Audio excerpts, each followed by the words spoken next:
রাধে রাধে বন্ধুরা, তোমরা সবাই কেমন আছো? আশা করি নিশ্চয়ই ভালো আছো। তো আমিও ভালো আছি তোমাদের আশীর্বাদে।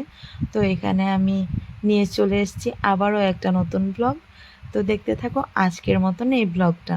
তো আমার এখানে পুজো দেওয়া হয়ে গেছে, তো আমি সেটাই তোমাদের সাথে একটু করে শেয়ার করলাম। আর সকালে কিন্তু আমাদের বাঙালিদের ঘরে কিন্তু সকালের মেন মেন মেন মানে বলতে গেলে একদম প্রধান প্রধান কাজই হলো কিন্তু পুজো, তাই না? তো পুজো শেষ হয়ে গেলেই কিন্তু আমাদের দিনের অর্ধেকটা কামই যেমন শেষ হয়ে যায়, তাই না?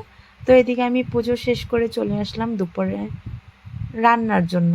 তো রান্নাতে আমি আজকে কি কি রান্না করব সেটা আমি তোমাদের সাথে শেয়ার করছি একটু করে, আর কিভাবে রান্না করছি সেটাও কিন্তু আমি তোমাদের সাথে শেয়ার করব। তো দেখতে থাকো আজকের মতন এই ব্লগটা।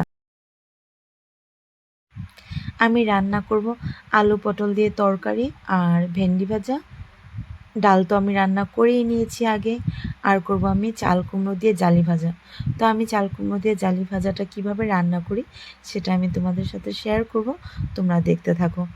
আর কে কে ভালোবাসো চাল কুমড়ো দিয়ে জালি ভাজা কমেন্ট বক্সে জানায়ও। আমার তো খুব প্রিয়, আর আমার বড় খুব ভালোবাসে চাল কুমড়ো দিয়ে জালি ভাজা করলে। গরম ভাত আর চাল কুমড়ো দিয়ে এভাবে জালি ভাজা করলে কিন্তু খুব ভাল লাগে খেতে। তো কে কে ভালোবাসো কমেন্ট বক্সে জানায়ও। তো আমি এখানে চাল কুমড়োর পুরের জন্য আমি করছি এখানে সাদা কালো শস্য, লঙ্কা, যে যতটুক ঝাল খেতে ভালোবাসে ওই পরিমাণে, আর স্বাদ মতো নুন দিয়ে আমি ভালো করে শিলপাটায় আমি বেটে নিচ্ছি। আর এখানে আমার তরকারিটাও মোটামুটি হয়ে গেছে। তো আমি ভেজে রাখা পাঁপড়গুলো আমি এতে দিয়ে দিলাম। তারপর আমি একটু করে ঘি দিয়ে আমি তরকারিটা নামিয়ে ফেলবো। ঘিটা দিব শুধু গন্ধের জন্য। ঘিটা দিলে খুব গন্ধটা খুব সুন্দর হয়। তো তার জন্য আমি একটু করে ঘি দেবো, বেশি দিব না, যেহেতু গরম অনেক বেশি আর এত তেল মশলা না খাওয়াটাই ভালো। তবে বাঙালির বাচ্চা তেল মশলা ছাড়া তো আমাদের চলেই না, তাই না? কম কম বলতে বলতেও কিন্তু একটু আমাদের তেল মশলা লাগে, না হলে খাওয়া আমাদের জমেই না।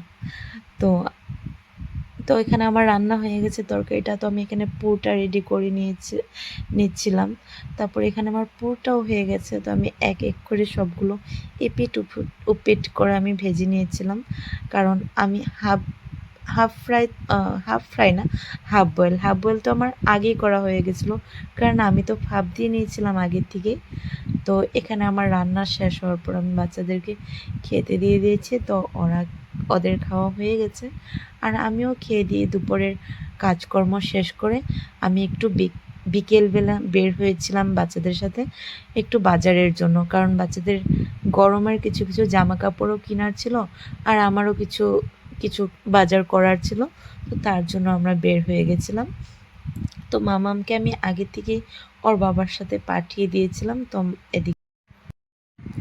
এদিকে আমাদের কেনাকাটি শেষ করে আমরা বাজারের থেকে এসে পড়লাম।